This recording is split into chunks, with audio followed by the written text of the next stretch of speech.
नमस्कार। आज हम बात करने वाले हैं हिंदी साहित्य के एक ऐसे उपन्यास की जिसने इतिहास रच दिया। फणीश्वर नाथ रेणु का 1954 में आया कालजयी उपन्यास मैला आंचल। ये सिर्फ एक किताब नहीं है, बल्कि आजाद भारत के गांव की धड़कनों का एक जीता जागता दस्तावेज है। चलिए शुरुआत करते हैं खुद लेखक के ही इन शब्दों से। ये एक लाइन, बस एक लाइन इस पूरे उपन्यास की आत्मा को पकड़ लेती है। मतलब ग्रामीण भारत की एक ऐसी सच्ची और बेबाक तस्वीर जिसमें अच्छाई भी है, बुराई भी, और लेखक ने कुछ भी छिपाने की कोशिश नहीं की। कहानी में हमारी एंट्री होती है एक बाहरी इंसान के आने से, जो हमें इस उपन्यास की उलझी हुई दुनिया के अंदर ले जाता है। पता है, मैला आंचल की सबसे खास बात क्या है? इसने हिंदी लिटरेचर में एक बिल्कुल नया जॉनरा शुरू किया जिसे कहते हैं आंचलिक उपन्यास। यहाँ असली हीरो कोई एक इंसान नहीं, बल्कि पूरा का पूरा इलाका, खुद मेरीगंज गांव है। तो सीन कुछ ऐसा है। जगह है बिहार के पूर्णिया जिले का एक बहुत ही पिछड़ा गांव मेरीगंज। और एक मजेदार बात यह है कि इस गांव का नाम एक अंग्रेज की बीवी मेरी के नाम पर पड़ा था, जो मलेरिया से मर गई थी। और देखिए किस्मत का खेल, अब यहीं एक मलेरिया रिसर्च सेंटर खुलता है। और इस सेंटर में आते हैं पटना से पढ़े हुए एक आइडियलिस्टिक नौजवान डॉक्टर प्रशांत। मिशन तो बड़ा सीधा साधा लगता है ना? गरीबों की सेवा करो, बीमारी का इलाज। लेकिन डॉक्टर प्रशांत जिस मलेरिया से लड़ने आए थे, उन्हें क्या पता था कि गांव की असली बीमारी तो कुछ और ही है, और वो कहीं ज्यादा गहरी है। तो सवाल ये उठता है कि क्या मलेरिया ही गांव की सबसे बड़ी समस्या थी, या असली मर्ज कुछ और था जो सतह के नीचे पनप रहा था? और यही कहानी का असली मर्म सामने आता है। डॉक्टर प्रशांत को बहुत जल्दी ये समझ आ गया कि लड़ाई मलेरिया के मच्छरों से उतनी नहीं है जितनी सदियों से चली आ रही गरीबी, अंधविश्वास और अज्ञानता से है। असली बीमारी तो समाज के अंदर थी। देखिए, मेरीगंज बस एक गांव नहीं था, वो जातियों के टोलों में बटा हुआ था। एक तरह से 3 छोटे छोटे देश एक ही गांव में बसते थे। कायस्थ टोला, जिसके नेता थे तहसीलदार विश्वनाथ प्रसाद। राजपूत टोला, जिसे चलाते थे ठाकुर रामकृपाल सिंह। और यादव टोला, खिलवन यादव के नेतृत्व में। और इन सब में चलती थी अपनी अपनी राजनीति और एक दूसरे से आगे निकलने की होड़। और इस बटे हुए गांव में अलग अलग सोच, अलग अलग विचारधाराएं, सब मेरीगंज के भविष्य के लिए एक दूसरे से टकरा रही थीं। इस लड़ाई के मैदान में कई बड़े खिलाड़ी थे। एक तरफ डॉक्टर प्रशांत थे, जो विज्ञान और सेवा की बात करते थे। दूसरी तरफ बालदेव जैसे गांधीवादी कार्यकर्ता थे। फिर कालीचरण जैसा जोशीला समाजवादी था, जो क्रांति से सब कुछ बदल देना चाहता था। और इन सब के बीच था कबीर मठ, जो धर्म की आड़ में भ्रष्टाचार और अपनी सियासत चला रहा था।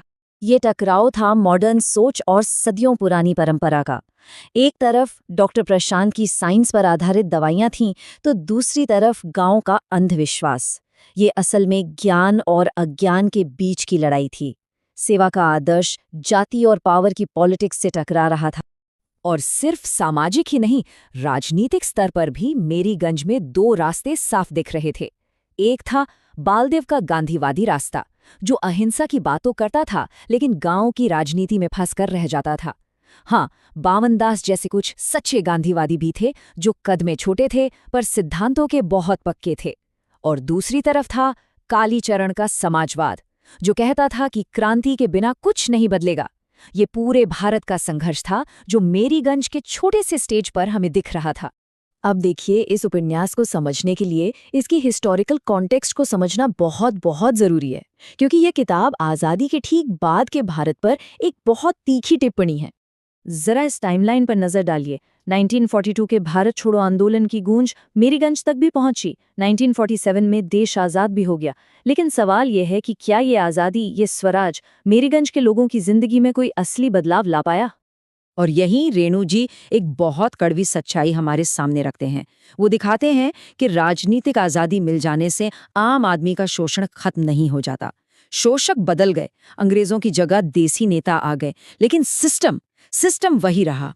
और जब भी कोई बदलाव लाने की कोशिश करता है ना, तो जो पुरानी व्यवस्था होती है वो पलट कर वार जरूर करती है। बदलाव का चेहरा बने डॉक्टर प्रशांत पर क्रांतिकारियों की मदद करने का झूठा केस लगा दिया जाता है, और उन्हें जेल हो जाती है। और ठीक उसी वक्त उनकी प्रेमिका कमली, जो तहसीलदार की बेटी है और डॉक्टर के बच्चे की मां बनने वाली है, बहुत ज्यादा बीमार पड़ जाती है। ये कहानी का वो मोड़ है जो दिल दहला देता है। चलिए अब आते हैं इस कहानी के सबसे जरूरी, सबसे गहरे सवाल पर। वो सवाल जो इस उपन्यास को महान बनाता है। इतने सारे किरदार हमने देखे, डॉक्टर प्रशांत, बालदेव, कालीचरण, कमली, इतने सारे संघर्ष देखे। तो फिर इस कहानी का असली हीरो कौन है? और जवाब आपको हैरान कर देगा। इस कहानी का हीरो कोई इंसान है ही नहीं। हीरो है पूरा का पूरा आंचल, खुद मेरीगंज, अपनी सारी अच्छाइयों, बुराइयों, उम्मीदों और निराशाओं के साथ। यही गांव इस कहानी का असली नायक है। और उपन्यास का जो नाम है मैला आंचल, वो अपने आप में एक बहुत बड़ा सिंबल है। ये मैला आंचल सिर्फ मेरीगंज का नहीं है, ये उस भारत माँ का आंचल है जो गरीबी, जातिवाद, स्वार्थ और अज्ञानता की धूल से मैला हो गया है। और इसी के साथ हम वापस वहीं पहुंचते हैं जहां से हमने शुरुआत की थी। अब लेखक के इन शब्दों का मतलब और भी गहरा लगता है ना? रेणु हमें दिखाते हैं कि भारत की असलियत यही है।